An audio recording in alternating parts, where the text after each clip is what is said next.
بسم الله الرحمن الرحيم والسماء ذات البروج. سورة بروج مکی سورت تی. دی سورت تا سورة بروج ویلیش ذکر چی پا دی سورت کی اللہ پاک تا آسمان عظمت پر برجون سر ذکر کی.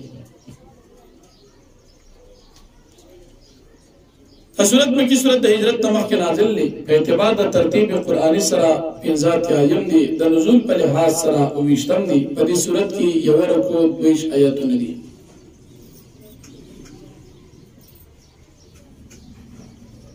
پہ دی صورت کی یو واقعات ذکر کی گی. یو بادشاہ دا گئی یو جادوگر ساتھ لیو جادوگر بڑا شو بادشاہ تیو یا ملک را تراکز و تخبر جادو خیم چستا پکار راشی.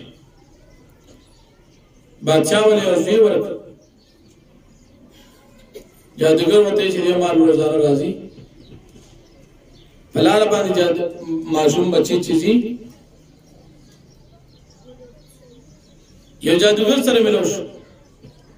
راہب سر ملوش. راہب دیتا دا اللہ پاک دیو والی دعوت ورک دی مسلمان شو.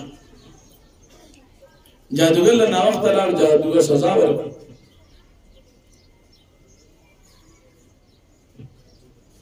راہب بطوی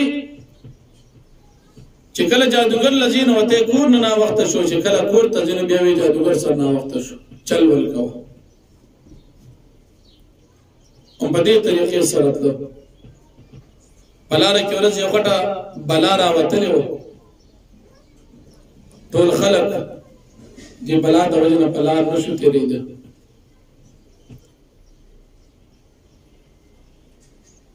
دا دعا اکڑا یا اللہ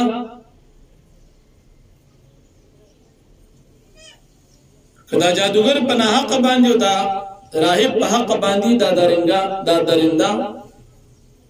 او دا بلا ملکا او ما شام اوشولا او بلا ملشو خلق تیر شو یا دی مشہور شو چی دا بزرگ دی پا خلق کی درون آچول پا برگی مرض والا او پیدایشی رندو باندی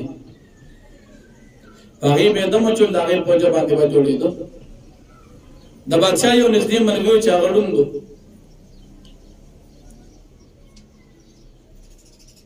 دیلک طلاق دم کا غستر کی برابر شی. بادشاہ تپوش کو دا ستر کی غستاکار شروع دیوتی او دا شان جوالک اغلال مغربان دم بچو.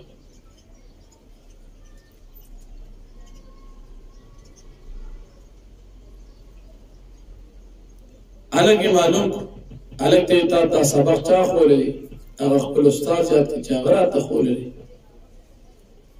چکم چا باندې به دمو چونو ته به چې دا وایي الله په حکم الله پاک جوړ کړ دم را باندې تا و چې خو جوړ کړی الله یې په دې طریقې سره اگر راهب بچاګیر کوي په عرب باندې دوه ټوکړي دی الګ د پاره حکم وکړي چې دی غر ته بوج دا غزل وګرځوي غر د چیرال اچا چې سوچ سره تل وا کسان نور شو دی بچ پات شو واپس راغی کشتے کی کینو کشتے نے اوغر زوئی چی دی مرش کشتے والا ڈوب شلو دی واپس جوان دی راگئی. دین بعد ویزرت زمان دا قتل طریقہ خیم یا غش براوالی پاغیبوی بسم اللہ رب الغلام دا اللہ پنو من دا غشولو چی دا دی علق کم رب دی غشو وشتو علق خو پاغی سر قتل شو خلقو قتل چدا خورشتونو ایمان روڑو ایمان روڑو بادشاہ حیران شو چدا خودیر جات خلق شو دا غیر پارا بادشاہ بیا اعلانو کو خندقونے او کنول او خندقونے اوری پاکی بلکو دا خلقی جوندی خندقونو تا اووزول اللہ پاک پدی صورت کی دائی خلقو حال بیانی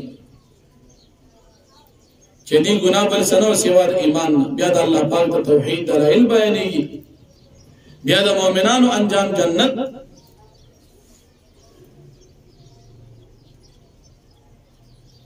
او دا کافرانو انجام جہنم او دا اللہ جل شانہ قوت او طاقت. اب بیاد صورت تاخرہ کی دا فرعونیانو سمودیانو واقعات بطور عبرت ذکر کی گی فرمائی والسماء ذات البروج قسم دی پاسمان باندې خاوند د برجونو دی والیوم الموعود او پاغرز باندې چاغي وعده کولی شي شاهد او مشهود او گواه باندې گواہی ورکون کې او پاغچا چې خلاف گواہی ورکول شي قتل اصحاب الاخدود هلاك شو خاوندان قتل کړي شو خاوندان د خندق النار چې اور باغې کې ذات الوقود خاوند خشا کې دومره قول کړ چې دی باغې باندې ناس په مالا ما يفعلون بالمؤمنين او دی باغ سکون په مؤمنانو باندې په خپل باغې باندې غو وما نقموا من ودي انتقام ناقص د مؤمنانو الا يؤمنوا بالله العزيز الحميد مگر دا چې ایمان او الله باندې غالب واستل شي ذات الذي الله پاک آزاد دو ملک السماوات والارض پر بچے د اسمانو زمکو دا الله على كل شيء شهيد الله پاک پر سبحان گواهی ان الذين فتنوا المؤمنين والمؤمنات يقنا كسان تکلیف فرق المؤمنان سبب ونزلات ثم لم يتوبوا بيتوبون ويستغفر عذاب جهنم دي پر عذاب جهنم عذاب الحريق پر عذاب دسوجدون ان الذين امنوا بشك كسان چې ایمان نور عمل صالحات عمل نکړه کې لم د دې د پاره جنات باغونه تجري من تحتها جبهي بلند غير ان نهرنا ذلك الفوز الكبير دالو يا کامیابی ده ان بطش ربك لشديد یقینا نول صادر خامخانه سختي انه هو يبدئ ويعيد يقينا الله پاک اول ځل پیدا کول کې دوباره واپس پیدا کول الله پاک وهو الغفور الودود الله پاک بخون کې محبت کوون کې ذات ذو العرش المجيد خاوند الوی عرش ته المجيد دو شان والے فعال لما يريد او الله پاک کوون کې دا اثر چې صلی الله پاک الله تعالی کا حدیث الجن اراغه توقعات الاحکر فرعونان و ثمود و ثمودیان بلدن کفر کسان چې کافران دي فی تکذیب په تکذیب کې پرات دي والله من وراء محیط او کسان الله پاک چې چاپیرا دوی نه حاته کوون کې بل قرآن مجید بلکې دا قرآن دی مجید عزت والے شان والے فی لوح محفوظ لوح محفوظ کې موجود دی